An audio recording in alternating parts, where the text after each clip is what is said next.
안녕하세요. 무엇이든 물어보약 이지향 약사입니다. 오늘의 주제는 호르몬입니다. 치유의 핵심은 바로 호르몬인데요. 호르몬을 이해하지 못하고서는 몸과 마음을 치유할 수 없거든요.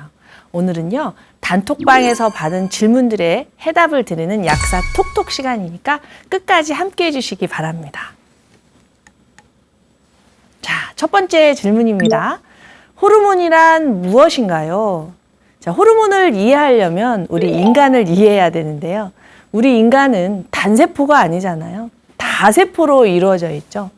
다세포 생물은요, 여러 개의 세포로 이루어진 생물을 말하잖아요. 각 세포가 분업을 해서 특정한 기능을 수행합니다. 다세포 생물에서는 여러 조직과 기관이 협력을 해야 하니까 이 호르몬이 중요한 신호 전달을 하는데요. 세포들은 말을 할 수도 없고 들을 수도 없잖아요. 오직 호르몬의 신호로만 움직일 수 있습니다. 그래서 이 호르몬이 균형 있게 조화롭게 우리 몸에 신호를 줘야 우리가 건강한 생활을 영위할 수 있기 때문에 내 몸속의 호르몬에 대해서 이해하는 것은 너무나 중요하죠. 자, 두 번째 질문입니다.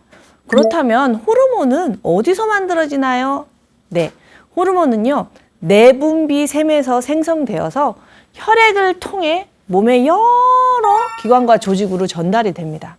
여기서 핵심은 호르몬이요, 내분비샘, 샘물 아시죠? 샘물. 이 내 몸속에 샘이 있다는 거예요. 호르몬이 퐁퐁퐁퐁 쏟아져 올라오는 그 샘이 있다는 거예요. 그 내분비샘에서 생성이 되어서 무엇을 통해? 혈액을 통해 온몸으로 전달이 되는 거거든요. 자, 그렇다면 내분비샘에서 호르몬이 잘 나와야 되는 것도 중요하지만 나온 호르몬이 우리 온몸으로 전달이 되려면 혈액이 충분해야 되겠구나. 이제 이거를 이해하실 수 있을 거예요. 그래서 제가 그렇게 많이 말씀을 드리는 거죠.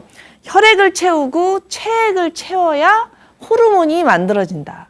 혈액과 체액 없이 호르몬이 만들어질 수도 없을 뿐더러 이 호르몬이 이동도 할 수가 없기 때문에 혈액의 중요성, 체액의 중요성은 아무리 강조해도 지나치지가 않는 거죠. 자, 그러면 우리 몸 어디에 호르몬이 퐁퐁퐁퐁 이렇게 나오는 내분비샘이 있는지 한번 알아볼 텐데요. 제일 중요한 게 바로 이 뇌에 있어요. 뇌하수체라고 들어보셨을 텐데요. 이 내분비샘들, 그 많은 샘들의 지휘자라고 해도 과언이 아니죠. 뇌하수체라는 내분비샘이 다른 내분비샘에게 연락을 해서 비로소 그 다른 내분비샘들이 또 퐁퐁퐁퐁 이렇게 상부에서 하부로, 하부에서 또 더 밑으로 이렇게 내려가는 그런 체계적인 조직 체계를 우리 몸이 가지고 있는데요. 뇌하수체에서 나오는 호르몬 대표적인 게 바로 갑상선 자극 호르몬, 성장 호르몬, 부신피질 자극 호르몬 이런 호르몬들이죠. 또 이 뇌하수체에서 갑상선 자극 호르몬이 갑상선을 자극을 하면 갑상선에서 호르몬이 퐁퐁퐁퐁 나오잖아요. 이렇게 이 갑상샘이라고 하죠. 갑상선 호르몬도 있고요. 또 갑상샘 뒤에 있는 그 부갑상선 호르몬도 있죠.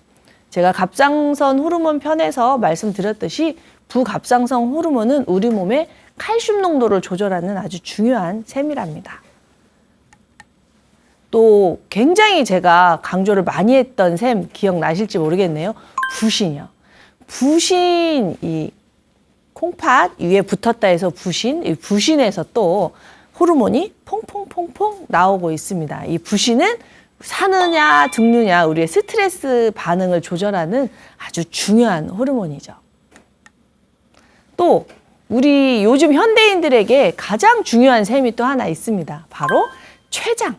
췌장에서 나오는 호르몬이죠. 인슐린이나 글루카곤 같은 혈당을 조절을 함으로써 우리 건강을 중요하게 지켜주는 인슐린, 글루카곤 호르몬이 나오는 이자샘도 있고요.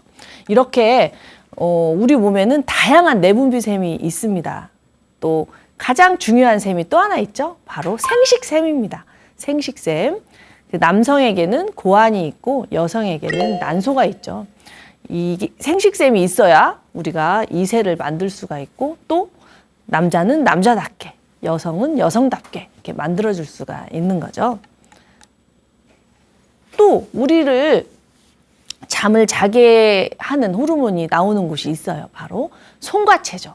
송가채에서 또 멜라토닌이라는 호르몬이 퐁퐁퐁퐁 나와야 우리가 잠을 잘 잘 수 있습니다. 이렇게 우리는 모르지만 우리 몸 안에는 이렇게 호르몬이 퐁퐁 올라오는 내분비샘이 도처에 있으면서 우리를 잠을 자게도 하고 우리를 여성인지 남성인지 정체성을 만들어주기도 하고 갑상선이 얼마나 중요한지 아시죠? 우리 몸의 대사를 조절하면서 체온 조절에 굉장히 중요하잖아요.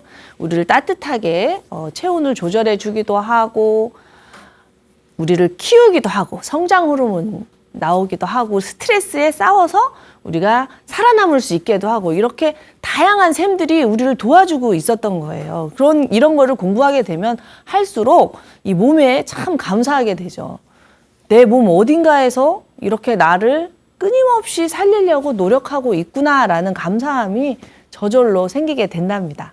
자, 그런데 아까도 말씀드렸듯이 샘이잖아요, 샘. 샘에서 물이 계속 나오려면 원료가 있어야 되잖아요. 가뭄이 들으면 샘이 말라버리듯이 우리 몸도 이 호르몬이 계속 나오려면 호르몬을 만드는 원료가 있어야 되겠죠. 호르몬을 만드는 원료는 단백질, 요오드. 요오드는 이제 갑상선 호르몬의 아주 중요한 재료가 되죠. 또 콜레스테롤, 부신 호르몬이나 성 호르몬 이런 거는 다 콜레스테롤이 원료가 되는 거죠. 자, 성장 호르몬은 단백질이 원료가 되는 거고 또 이런 원료를 가지고 호르몬을 잘 만들게 하려면 효소들이 있어야겠죠. 이 효소들이 잘 일을 할 수 있도록 도와주는 조효소들, 즉 비타민이나 미네랄 등이 또 있어야겠죠. 그래서 사실 호르몬이 내가 호르몬 고갈이다, 여성 호르몬이 떨어졌다, 남성 호르몬이 떨어졌다, 성장이 잘 안 된다 이랬을 때 무조건 호르몬을 외부에서 공급하려고 할 게 아니라 호르몬에 원료가 없구나. 그러니까 일단 잘 먹어야겠죠. 양질의 호르몬은 어디서 와요? 우리가 먹은 음식에서 오기 때문에 좋은 단백질, 또 요오드, 또 좋은 지방, 그리고 좋은 비타민, 미네랄 이런 것들이 내 몸속에 잘 들어오도록 그렇게 하고 나서 호르몬이 잘 안 만들어졌을 때 마중물처럼 이 호르몬을 사용할 수가 있습니다. 밖에서 들어오는 호르몬은 오랫동안 계속 지속적으로 사용하는 것은 저는 추천하지 않고요. 이렇게 내 몸이 호르몬을 잘 못 만들 때 일시적으로 마중물처럼 사용할 수 있다고 생각을 합니다. 자, 이렇게 호르몬의 원료가 많아도 우리가 지나치게 저염식을 한다거나 또는 지나치게 탈수가 일어나서 혈액이 부족해지면 이 호르몬은 혈액을 타고 조직 속으로 간다고 했기 때문에 어때요? 호르몬이 갈 수가 없겠죠? 그래서 검사상으로는 아무 이상이 없는데 호르몬이 작용을 못하는 경우도 되게 많거든요. 그래서 호르몬을 딱 이해를 하시려면 내 몸이 스스로 만드는구나. 내가 호르몬이 부족하다고 해서 무조건 밖에서 호르몬을 구할 게 아니라 내 몸이 스스로 만들 수 있는 환경을 만들어야겠구나. 그리고 만들어진 호르몬이 조직 속으로 잘 갈 수 있도록 혈관 관리를 잘해야겠구나.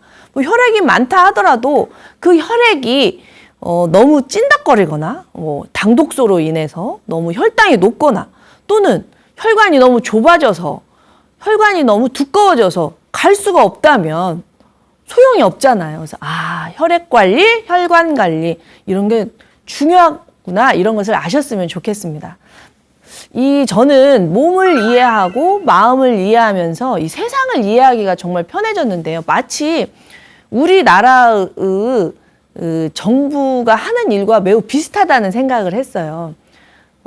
뇌하수체에서 이 어떤 호르몬을 많이 나오게 할 것인가 적게 나오게 할 것인가 결정을 하거든요. 내 몸의 신호, 내 마음의 신호를 뇌가 딱 시상하부해서 알아차리고 지금은 생존이 중할 때야. 그럼 생존 호르몬을 더 나오게 뇌하수체가 자극을 하고요. 지금은 너무 춥네. 갑상선 호르몬을 좀 올려서 체온을 늘려야겠네. 갑상선 호르몬을 좀 자극을 하고요. 아, 지금은 성호르몬이 나왔으면 좋겠다. 이러면 성호르몬을 자극을 하고 지금은 성장을 해도 될 여력이 되네. 그러면 좀 키를 좀 더 키워야겠어 하고 성장 호르몬에 스위치를 올려주거든요. 이렇게 뇌하수체가 각 호르몬들의 어떤 것은 좀 키우고 어떤 것은 좀 다운시킬 것인가 이것을 결정을 하는데요. 그게 바로 우리나라 국회에서 하는 일 아닐까 싶습니다. 국회에서 어떤 예산에 대한 그 결정을 하고 그것을 행정부가 집행을 하잖아요. 그래서 지방자치에다 예산을 주고 이렇게 국회, 행정부, 지방자치 이렇게 다 같이 소통을 하면서 국민들이 잘 살 수 있도록 정치를 잘 하는 거잖아요.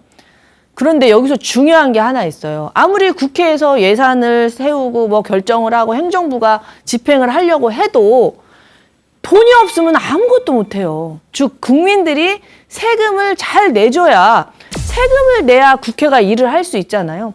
마찬가지로 우리 뇌하수체에서 아무리 호르몬을 그 세포 속으로 연락을 주려고 방출을 하려고 해도 세포에서 혈액을 만들어서 뇌하수체로 주질 않으면 즉 여기서 혈액을 세금이라고 상상하시면 쉬워요.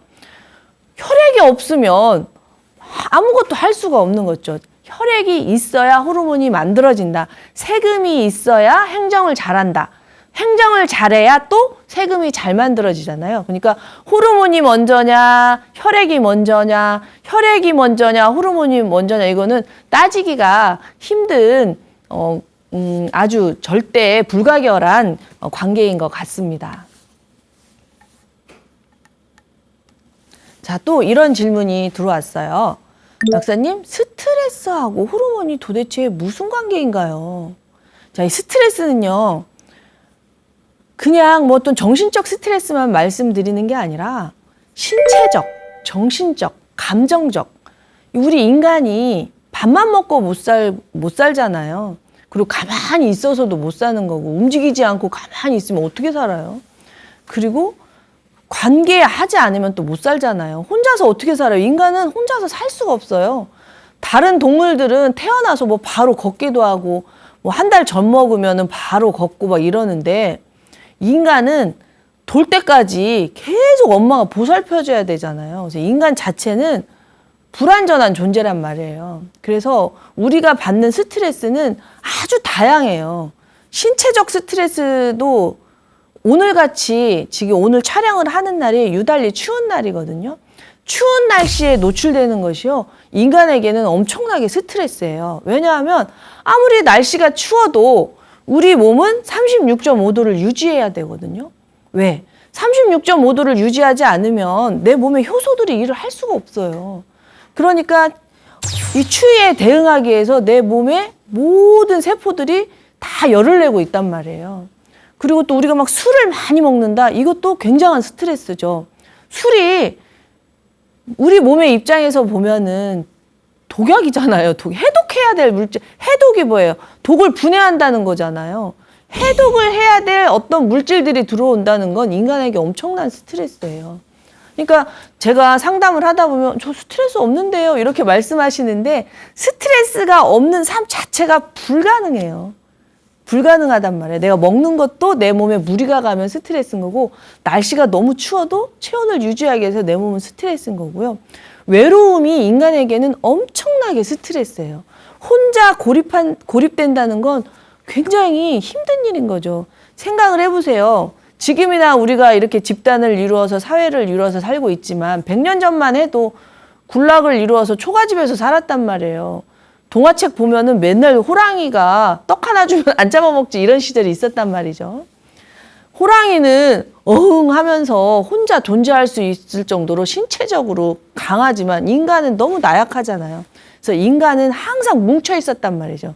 인간이 이렇게 지구에서 우월한 위치에 존재할 수 있었던 이유도 인간이 지능을 가지고 뭉쳐서 지혜롭게 이런 고난을 헤쳐나갈 수 있었기 때문인데 혼자 있다면 할 수 있는 일이 정말 많이 줄잖아요. 그래서 우리의 DNA에는 혼자라는 것은 살아남지 못할 수도 있겠다라고 근본적으로 심어져 있는 거죠. 혼자 있지 마, 이게 있단 말이에요.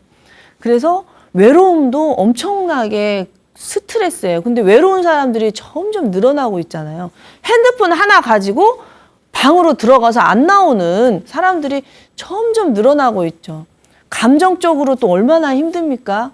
외롭고 경제적으로 불안하고 경제적으로 힘들고 이러면 늘 그 불안과 두려움, 그리고 관계에서 오는 소통이 안 됨으로써 생기는 분노, 막 이런 것들이 엄청나게 또 스트레스잖아요. 그래서 신체적으로, 정신적으로, 감정적으로 현대인들이 굉장히 많이 스트레스를 받는다고 생각을 하는데, 이 스트레스에 살아남기 위해서 반응하는 호르몬이 바로 코티솔이라는 호르몬이죠. 그러니까 이게 스트레스가 많을수록 코티솔이라는 호르몬이 우리 몸속에서 차지하는 비율이 엄청 많아지고, 아까 말씀드린 것처럼 이 뇌하수체가 우리 몸의 국회랑 비슷하다고 했는데, 국회에서 어떤 지자재 또는 어떤 부서에만 돈을 많이 써버리면 소외되는 부서가 생기잖아요. 그럴 수밖에 없잖아요. 예산은 한정돼 있고. 그래서 스트레스 호르몬에 너무 우리가 살아남기 위해서 코티솔 분비에 애쓰다 보면 나머지 호르몬들이 예산이 부족해서, 혈액이 부족해서 약해질 수밖에 없고, 그러다 보면 또 너무 약해진 호르몬들이 반란을 일으킬 수가 있는 거죠. 과잉, 보상기전에 의해서. 그래서 기능이 저하되다가 항진이 되는 이런 현상들이 몸속에서 생기면서 질병으로 자연스럽게 이어지는 겁니다. 그래서 사실 어떤 질병이 있을 때 가장 중요한 건 호르몬의 균형적인 배분이에요. 그 호르몬에서 가장 센 게 스트레스 호르몬이기 때문에 내가 신체적으로 스트레스를 받나, 정신적으로 스트레스를 받나, 음식, 나쁜 식습관으로 스트레스를 받나, 이런 거를 잘 살펴봐야 되는 거죠. 자, 스트레스를 받으면 어때요? 여러분들 스트레스 받으시면 심장이 두근두근두근 하지 않나요? 심장이 두근두근하고 혈압이 막 오르고 근육이 이렇게 뻣뻣해지고 머리가 지끈지끈 아프고 소화가 안 되죠. 체해버리죠. 또 면역력도 확 떨어지죠. 스트레스 받다가 독감이 유행이다 그러면 그냥 걸려버리는 거 여러분들 많이 경험하시죠? 스트레스 받으면 심리적으로 또 몸이 변하는 거 여러분도 경험하시죠?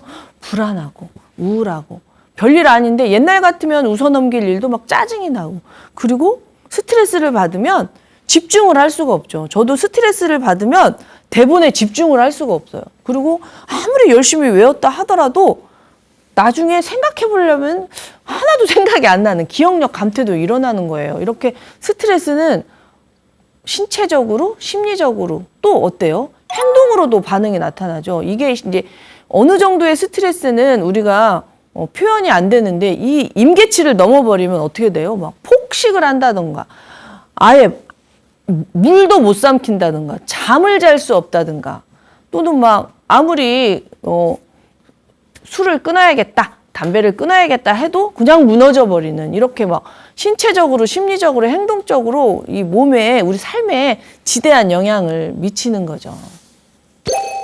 가장 중요한 스트레스 호르몬은 아까도 말한 코티솔이죠. 코티솔은 좀 더 구체적으로 말씀을 드리면은요, 살아남기 위해서, 자, 살아남으려면 뭐가 살아남아야 돼요? 뇌가 살아남아야 되잖아요. 뇌가 판단을 잘 해야 우리가 도망갈 것인가, 가만히 죽은 듯이 멈춰 있을 것인가, 아니면 싸울 것인가, 뭐 여러 가지 어떻게 살아남을 것인가를 뇌가 판단해야 되잖아요. 뇌는 어때요? 포도당이 없으면은 물론 지방을 녹여서 쓰기도 하지만 포도당이 제일 빨리 뇌에서 쓸 수 있는 에너지 원이기 때문에 우리 몸은 살아남기 위해서 뇌로 모든 그 에너지를 집중을 해줍니다. 그게 바로 포도당이죠. 혈당이 높아져요. 스트레스를 받으면 어떻게 해요? 근육도 녹이고 결합 조직도 녹이고 뼈도 녹이고 다 녹여서 일단 혈당을 만들어서 뇌로 다 올인을 시키게 됩니다. 그러니까 결국 지속적으로 높은 만성 스트레스에 시달리게 되면 어떻게 돼요? 근육이 다 녹아요. 근육이 다 녹고 결합 조직이 다 녹아요. 그러면 당연히 면역력도 떨어지고 계속 스트레스를 받고 있는 상태, 열받는다? 열이 있으면 뇌세포가 밤에 꺼지지를 않는 거죠. 활동을 할 때는 햇볕이 있을 때 우리가 활동을 하고 약간 차가운 밤에는 잠을 자듯이 이 코티솔이라는 호르몬은 우리 몸을 약간 뜨겁게 하고요. 밤에 숙면을 취하게 하는 멜라토닌이라는 호르몬은 우리 몸을 약간 체온을 낮춰요. 차갑게 하는데 계속 열받아 있으면 멜라토닌이 나올 수가 없어요. 그래서 불면증도 유발을 하게 되는 거죠. 이런 식으로 스트레스하고 호르몬은 아주 밀접한 영향을 줍니다. 또 하나 스트레스를 받으면은요. 자, 부신 피질에서는 이 코티솔이라는 호르몬이 나오지만 부신의 안쪽에서는 아드레날린이라는 또 호르몬이 나와요.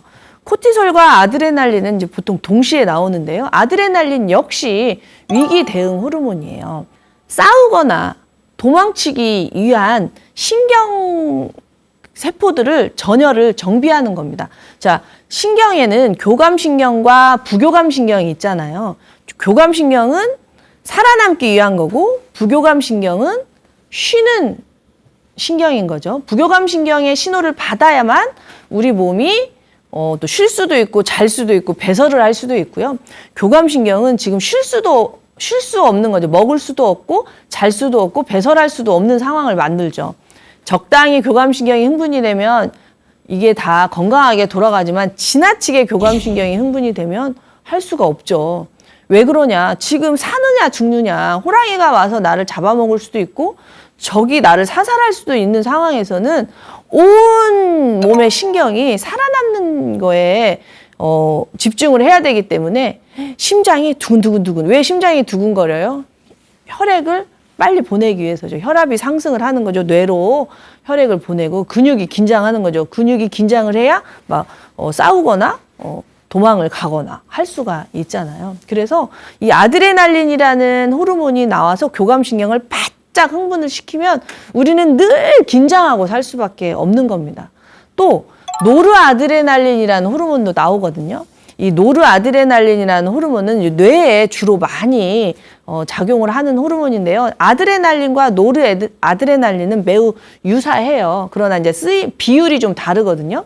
아드레날린은 뭐 근육 쪽에서 많이 쓰인다면 노르아드레날린은 뇌 쪽에서 많이 쓰이죠. 그래서 이 노르아드레날린이 많이 나오게 되면 어떻게든 이 살아남는 거에 집중을 하다 보니까 다른 것들은 다 오히려 집중을 할 수 없는, 그래서 결과적으로 집중력과 주의력이 떨어지게 돼요. 장기적으로 아드레날린이 너무 많이 나오게 되면 처음에는 살아남기 위해서 각성이 되고 하니까 집중력과 주의력이 향상이 되지만 이게 계속 만성적인 스트레스가 된다면 어떻게 되겠어요?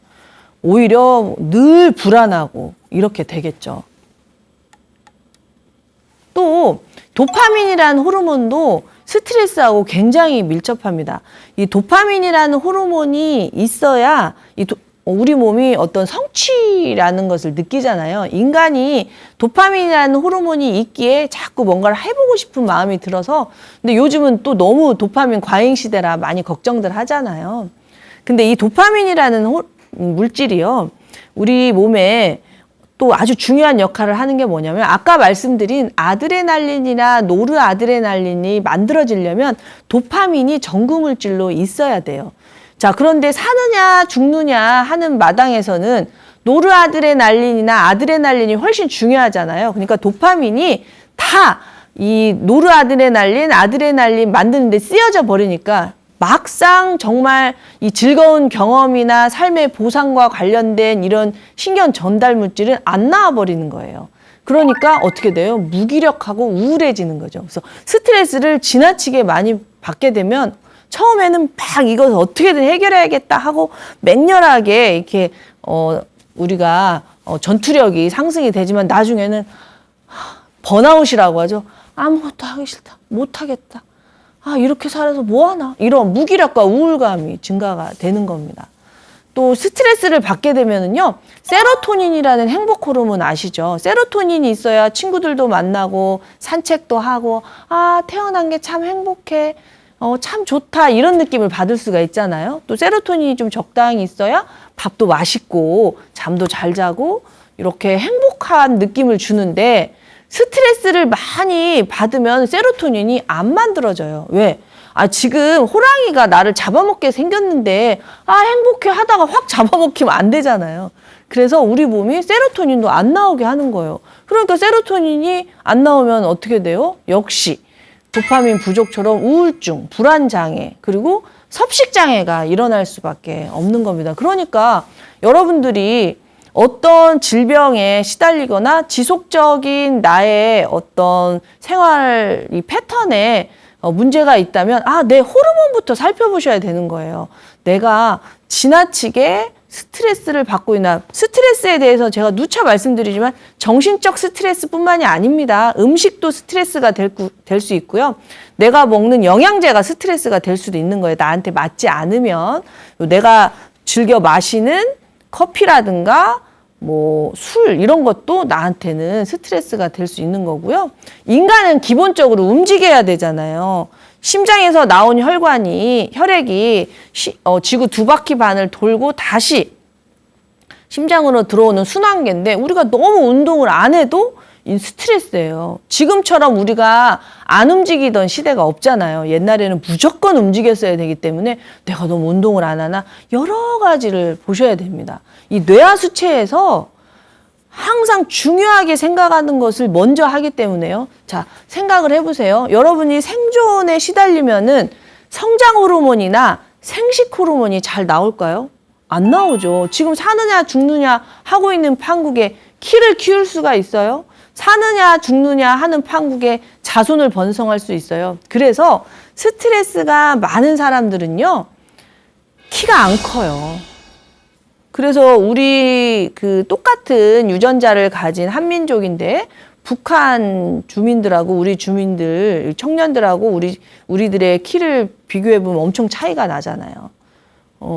그래서 또 스트레스를 너무 많이 받게 되면 에너지가 딸려서 생식 호르몬, 그래서 여성들 같은 경우 성장뿐만이 아니라 생리가 굉장히 불규칙해지죠. 남성들 같은 경우도 성기능이 약화가 되겠죠. 이런 식으로 내가 뭐 생리가 불순하다, 또 키가 안 큰다, 이랬을 때 무조건 어떻게 하면 키를 키울까, 어떻게 하면 생리를 잘하게 할까, 이런 지엽적인 것에 집착하기보다는 전체적인 큰 틀, 나라는 사람이 이 삶의 질을 높이기 위해서 어떤 호르몬의 불균형이 신호를 보내고 있는가, 요것들을 질문을 해보고 잘 관찰하는 태도가 무척 중요하다고 생각을 합니다.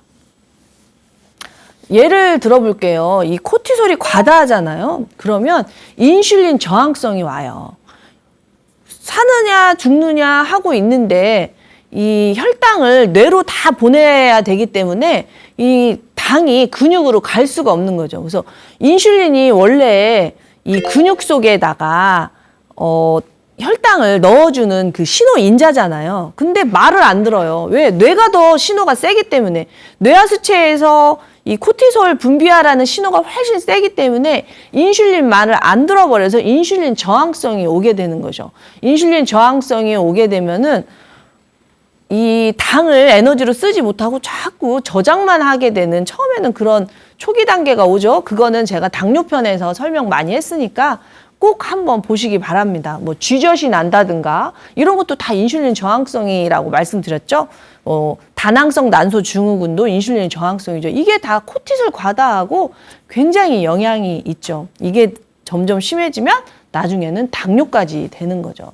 또 이 코티솔이 과다해지다가, 이 코티솔이 아까 호르몬이 원료가 있어야 만들어진다고 했잖아요. 근데 원료가 고갈이 나는 시대가 와요.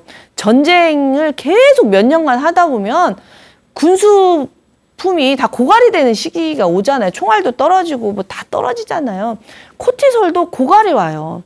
근데 코티솔이 막 나올 때는요, 코티솔이 지금 사느냐 죽느냐 하고 있으니까 도로 보수하지 마 라고 이렇게 명령을 할 수가 있거든요. 그러니까 우리의 면역세포들이 하는 일이 외부의 침입과 맞서서 뭐 세균이나 바이러스하고 맞서서 싸우는 일도 하지만 내 몸이 만성적으로 이렇게 고장이 나면서 살잖아요. 우리가 계속 한 100년을 사는 동안 끊임없이 보수를 하면서 살아야 된단 말이에요. 그런데 코티솔이 강하게 나올 때는 지금 보수하지 마. 사느냐 죽느냐 하고 있는데 지금 뭐 집 고치고 뭐 이런 거 할 수 없어 라고 딱 하지만 만약에 코티솔이 고갈이 와버리잖아요. 그러면 이 면역세포의 과도한 분할을 막을 수가 없어요. 더 이상 면역세포들이 코티솔 말을 듣지 않는 시대가 와요. 그러면 면역세포들이 다 들고 있느라서 그때부터 염증이 가속화되기 시작하는 거예요. 여러분들이 막 일에 집중할 때는 아픈지도 모르고 일을 하시다가 그 일이 딱 끝나고 나서 감기에 걸린다거나 그 일이 딱 끝나고 나서 뭐 입술에 뾰루룩지가 탁 올라온다거나 이런 것 경험해 보셨죠? 그 일 끝나고 나서 병원에 갔더니 뭐 암이 진행되고 있었다 이런 얘기도 들어보셨잖아요. 그게 바로 코티솔 고갈의 시작입니다. 처음에는 견뎌주다가 나중에는 몸 전체의 기반이 흔들리는 거죠. 그렇게 면역세포에 교란이 오면은요, 뭐 다양한 우리 몸의 시스템이 흔들리기 시작하죠. 뭐 갑상선 기능도 저하되거나 또는 뭐 항진되거나 또 각종 자가면역 질환 있죠. 궤양성 대장염, 루마티스 뭐 이런 것들이 속출을 하는 거예요. 퇴행성 관절염도 막 생기고 그래서 그 코티솔이 고갈이 오는 시기가 바로 갱년기 즈음이거든요. 생리 이전에는 혈액이 잘 생성이 되고 순환이 되니까 그렇게 아픈지 모르다가 그리고 생리 이전에는 코티솔이 어느 정도 만들어지거든요. 근데 생리 이후에 여성 호르몬 고갈되는 시점에 여성 호르몬만 고갈이 되는 게 아니라 전체적인 호르몬이 다 고갈이 되면서 이런 염증들이 그냥 다 올라오는 거예요. 뭐 위염, 역류성 식도염, 장염, 뭐 젊어서는 건강했던 사람도 코티솔 고갈이 오는 갱년기 이후에 굉장히 많은 질병에 노출되는 것을 정말 많이 경험을 하기 때문에요. 평소에 항상 이 코티솔의 균형을 찾아야 된다고 생각을 합니다. 그리고 뇌하수체 전엽에서 만들어지는 호르몬하고요. 뇌하수체 후엽에서 만들어지는 호르몬이 달라요. 뇌하수체에는 전엽과 후엽이 있는데 지금까지 제가 설명드린 호르몬들은 다 뇌하수체 전엽에서 만들어지거든요. 뇌하수체 후엽에는요. 사랑과 평화의 호르몬이라고나 할까? 옥시토신과 바소프레신이라는 호르몬이 나와요. 자, 옥시토신이라는 호르몬은 우리가 홀로 존재하지 않기 때문에 무척 중요합니다. 만약에 우리에게 옥시토신이라는 호르몬이 나오지 않는다면 아이를 낳아놓고 다 쳐다도 안 봤을 거예요. 근데 저도 아이를 낳아봤는데요. 아이를 낳고 나면은요, 세상에 아무것도 안 보이고요. 온통 아이만 보여요. 그래서 저는 제가 대단한 모성애가 있는 줄 알았는데 그게 아니라요. 유전자가 그렇게 만든다고 하더라고요. 이 아이를 돌보게 하는 호르몬이 내 몸에서 퐁퐁퐁퐁 나오는 거예요. 뇌하수체 후엽에서. 옥시토신이라는 호르몬이 듬뿍 나오기 때문에 그 무엇도 중요하지 않아요. 오직 이 아이만 중요한 거예요. 그래서 이 옥시토신이라는 호르몬이 나올 동안 아이를 잘 돌보게 되는 거죠. 근데 아이가 점점 커가면서 그 옥시토신이라는 호르몬이 이제 아이에게서 이제 벗어나면서 아이는 이제 독립을 하게 되는 그런 과정을 거치는데요. 또 이 뇌하수체 후엽에서 만들어지는 호르몬 중에 하나가 바소프레신이라는 호르몬인데 이 바소프레신이라는 호르몬은 우리 몸에 물을 관장하는 호르몬이에요. 우리 몸에 물이 너무 없으면 바소프레신이라는 호르몬이 혈압을 올려서라도 물을 몸 밖으로 나가지 않게 하거든요. 근데 이 물이라는 게 생명활동에 굉장히 중요하잖아요. 그래서 제가 체액의 중요성을 계속 강조하는 거죠. 우리 몸의 70%는 물이고 물이 없으면 우리 몸은 혈액이 부족해지는 거고 혈액이 부족해지면 염증이 생기고 염증이 생기면 온몸이 질병이 가속화된다. 이거를 제가 체액편에서 누차 말씀드렸으니까 다시 한번 보고 오시면 이해가 좋을 텐데요. 그 물을 관장하는 호르몬이 바로 뇌하수체 후엽에서 나옵니다. 즉 뇌하수체 후엽이 무너지거나 뇌하수체 후엽이 발달이 덜 된 사람들이 사회성이 좀 떨어진다고 하고요. 그리고 관계도 좀 많이 안 좋다고 하더라고요. 특히나 이 바소프레신이 부족한 사람들이 굉장히 한 곳에 정착을 하지 못하고 불안하시다고 해요. 그래서 실제로 실험을 했는데 바소프레신이라는 호르몬이 적게 나온 생쥐가 바람을 많이 핀다고 하더라고요. 즉 물이 없으면 내 몸에 체액이 부족하면 불안해지고 이 불안은 곧 열이잖아요. 그 열이 염증 이런 식으로 확장이 되는 거기 때문에 우리 몸의 체액을 구성하는 게 너무나 중요하다 이런 말씀을 이 호르몬을 통해서도 강조하고 싶었습니다. 근데 이제 옛날에는요, 이 급성 스트레스하고 만성 스트레스 중에 급성 스트레스가 훨씬 많았겠죠. 옛날에는 만나는 사람도 적었잖아요. 가족 중심이고, 그리고 먹는 것도 적었고, 그리고 스트레스라고 하는 게 정말로 뚜렷했잖아요. 사느냐, 죽느냐. 그래서 그때만 조심하면 되고, 평상시에는 다시 호르몬이 이렇게 균형을 잡는 대신에, 삶의 그 수명은 짧았죠. 대신에 옛날에는. 그런데 현대에 와서는 이 급성 스트레스보다는 뭐 이렇게 굶어서 죽고 이런 사람은 없잖아요. 얼어 죽고 이런 사람은 없잖아요. 뭐 호랑이한테 잡혀 먹어서 죽고 이런 사람은 없는데 이제 만성적인 스트레스가 생기는 거죠. 그래서 스트레스의 종류가 달라지고 지속성이 달라지는 거죠. 그래서 현대인들의 스트레스는 과거의 스트레스하고는 종류가 다르지만 그래도 만만치 않다고 생각을 합니다. 자, 또 이런 질문이 들어왔네요.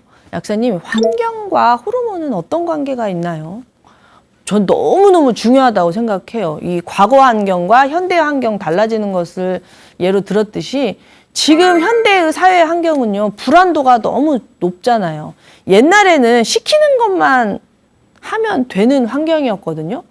그리고 그냥 내가 어떻게 살아야 될지가 뚜렷하게 보였단 말이에요. 저가 태어날 때, 제 세대, 제가 50대 중반인데 제 세대에는 그냥 공부만 잘하면 됐어요.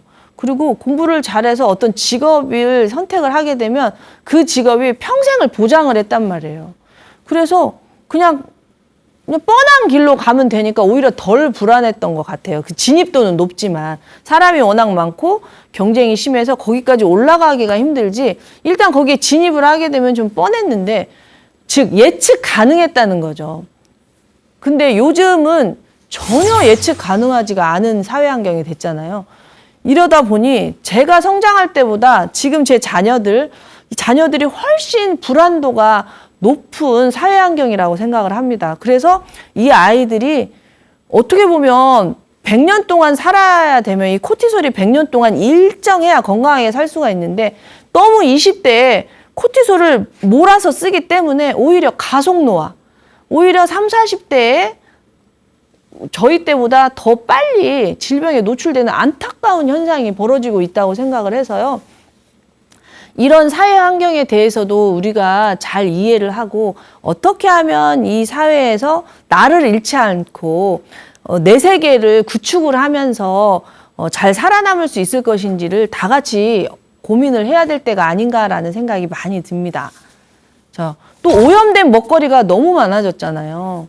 옛날에는 굶어 죽었지만 지금은 너무 나쁜 음식을 많이 먹는 것 같아요. 이 나쁜 음식은요, 우리 몸속에 독으로 인식을 하거든요. 우리 몸은 그런 음식을 먹어본 적이 없기 때문에 그런 음식이 들어오면은요, 다 해독을 해야 돼요. 해독을 어디서 해요? 간에서 하잖아요. 림프에서 하잖아요. 신장에서 하잖아요. 그러면 젊어서부터 해독하느라고 장기들이 너무 일을 하기 때문에 그 장기들이 스트레스를 받는다는 거죠. 또 먹거리가 너무 흔하고 많아요. 그러면 췌장에서 인슐린을 너무 쥐어짜야 되는 거잖아요. 그래서 먹거리가 너무 많아진 환경도 사실은 스트레스라고 생각을 합니다. 또 환경 호르몬이 너무 많아진 환경이죠. 지금 옛날에는 환경 호르몬이라는 게 없었잖아요. 근데 산업화되면서 정말 도처에 널려 있는 이 환경 호르몬이 우리 세포들에게 신호를 잘못 줌으로써 세포들이 점점 병들어가고 있다고 생각을 합니다. 그래서 나만 잘해서 이 호르몬들이 좋아지는 게 아니라 이 사회 전체가 같이 잘 살아야 호르몬이 좋아진다고 생각을 하기 때문에 저 역시도 이렇게 열심히 공부해서 여러분들에게 말씀을 드리고 있는 것 같습니다. 서로 돕고 같이 위기를 잘 극복을 해야지 혼자 잘 살 수 있는 환경이 아니기 때문이죠. 자, 예를 또 한번 들어볼게요. 스트레스를 음식으로 푸는 여성이 있어요. 스트레스를 받는데 누구한테 말도 못해. 그러면 집에 와서 막 과자를 먹는 거예요. 탄수화물을 과하게 먹는 거죠. 과자라는 게 다 이렇게 기름에 튀기거나 굽거나 막 이런 거잖아요. 그러면 우리 몸속에 인슐린이 많이 나오게 되고 굽고 튀기고 볶으면서 생기는 당독소들이 몸속에 많이 들어오겠죠. 그러면 스트레스를 받아서 코티솔이 많아졌기 때문에 이런 게 들어왔는데 인슐린 저항성이 생길 거고요. 자, 인슐린이 많아지면은요, 우리 몸속에서는 성호르몬, 결합 호르몬이 적어지면서 이 성호르몬이 몸에 많아지게 됩니다. 여기서 말하는 성호르몬은 에스트로겐이에요. 그러면 스트레스로 인해서 또 우리가 막 샴푸 쓰고 막 이렇게 컵라면 먹고 일회용 컵에다가 커피 마시고 이러면 환경 호르몬 많이 들어온다고 했잖아요. 그런 거하고 겹쳐서 더 많은 에스트로겐이 많아지는 거죠. 그리고 스트레스를 받으면 스트레스로 인해서 코티솔은 많아지면서 프로게스테론이라는 호르몬은 적어진다고 제가 그 여성 영상에서 말씀드렸으니까 한번 또 참고해 보시는데요.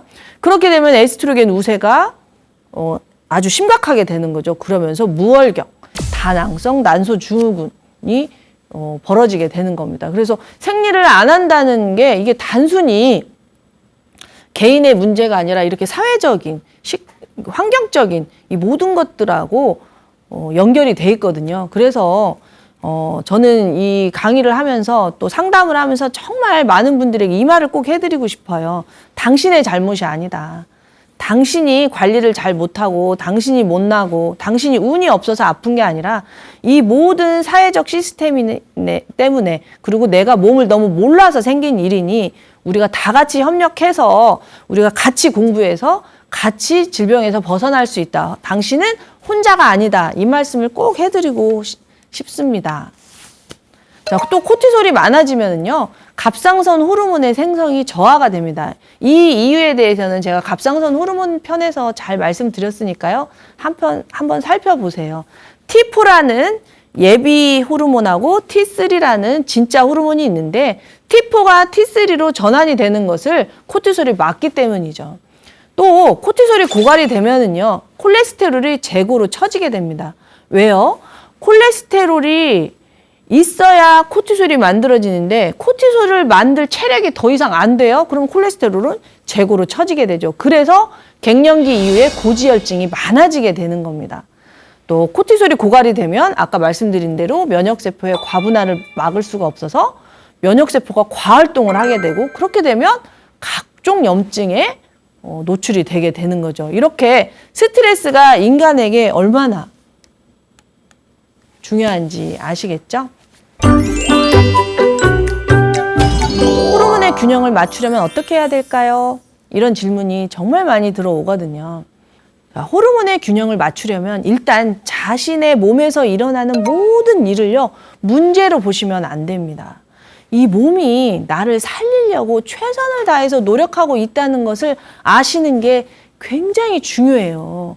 어쨌든 살아남기 위해서 뇌하수체에서 호르몬을 이렇게 조절을 한 결과거든요. 갑상선 호르몬 때문에 내가 아프다, 이게 아니라 나를 살리려고 갑상선 호르몬이 저하되었구나. 내가 이 중년에 고지혈증만 없으면 괜찮은데 이 고지혈증이 문제야, 이렇게 생각할 게 아니라 고지혈증이 나에게 무슨 신호를 보내지 하고 자기 자신을 궁금해해야 됩니다. 결국 자기 자신을 있는 그대로 수용한다는 거죠. 이 내 몸의 상태를 문제를 보는 게 아니라 내가 어떻게 살았는지, 내가 마음을 어떻게 썼는지, 몸을 어떻게 썼는지 내 호르몬이 알려주는구나 하고 내 몸을 수용하는 게 가장 중요합니다. 그리고 체액을 확보해야 됩니다. 생명의 기본은 물이잖아요. 그러니까 내 몸에서 체액을 이렇게 뺏어가는 나쁜 탈수 음식을 먹고 있진 않은지, 그리고 소금이라고 쓰고 물이라고 읽으라고 제가 누차 말씀드렸죠.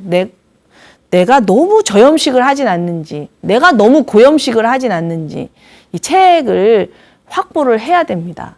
그리고 혈액을 확보해야 됩니다. 혈액, 좋은 양질의 음식을 먹어줘야 되는 거죠. 질병 치유에 있어서 내가 먹은 음식이 곧 나다라는 것을 인식을 하고요. 내가 어떤 약을 먹어서 질병에 벗어날 것인가, 이거보다 더 크게 내가 어떤 음식을 먹고 있는 걸 살펴봐야겠죠. 그러면서 부족한 영양소를 그때 건강식품을 통해서 보충을 하는 겁니다. 가장 중요한 거, 무엇보다도 정말 제일 중요한 거, 호르몬의 균형을 맞추기 위해서는요, 자율신경의 균형, 즉 교감신경을 안정시켜야 됩니다. 교감신경의 안정은요, 자신과의 연결이에요. 내가 나를 사랑해야 돼요. 내가 나를 비난하지 않아야 돼요. 내가 참 괜찮은 사람으로 느껴져야 돼요. 그 어떤 상황에서도 내가 나를 인정해 줄 때 다시 일어설 수 있는 힘이 생기거든요. 그래서 항상 자기 자신과의 연결, 자율신경의 균형을 찾으셔야 될 것 같습니다. 그리고 인간이 동물이라는 걸 잊지 마시고 끊임없이 움직이셔야겠죠. 많은 사람들이 저에게 어떤 영양제를 먹어야 되냐고 여쭤보시는데요. 그냥 크게 두 가지만 아시면 될 것 같아요. 호르몬을 채울 것인가, 호르몬으로서 에너지를 태울 것인가, 즉 채울 것인가, 태울 것인가. 어떤 사람들은 너무 고갈이 되었거든요. 고갈이 되신 분들은 좀 채워주는 영양제를 쓸 거고요. 원료는 많은데 태우지를 못하는 사람들이 있어요. 그런 사람들은 좀 태워주는 영양소를 써야겠죠. 근데 이게 다 혼재돼 있어요. 채울 사람이 태울 영양제를 먹고 태울 사람이 채울 영양제를 먹고 이러니까 먹어도 효과를 못 봐요. 자, 내가 내 몸에서 지금 나를 어떻게 보살펴야 될까? 이거는요, 의사나 약사하고 상담을 통해서 알 수도 있지만 제일 중요한 건 자기 자신을 자기가 객관화하는 겁니다. 나를 관찰하는 거예요. 나에게 관심을 갖는 거죠. 치유의 핵심은 호르몬인데 호르몬의 균형은요, 자기 사랑, 자기 관심이라는 거 다시 한번 말씀드리고요. 인간은요, 물 없이도 못 살죠. 그리고 산소 없이도 못 살아요. 음식 없이도 못 살죠. 그러나 그중에 제일은 사랑이라고 생각을 합니다. 물 없이도 못 살고 산소 없이도 못 살고 음식 없이도 못 살고 사랑 없이도 못 사는데 사랑만 있으면 다 되는 건 아니지만 사랑이 있을 때 우리가 먹은 물, 산소, 음식이 제대로 쓰여진다고 생각을 하는데 사랑의 핵심은 자기 사랑. 나 참 괜찮은 사람이야 라고 자기를 인정하는 거. 그게 제일 중요하다고 생각을 합니다. 자, 오늘도 함께 해주셔서 감사하고요. 여러분들이 호르몬의 균형을 잘 찾아서 행복해지시기를 진심으로 바랍니다. 감사합니다.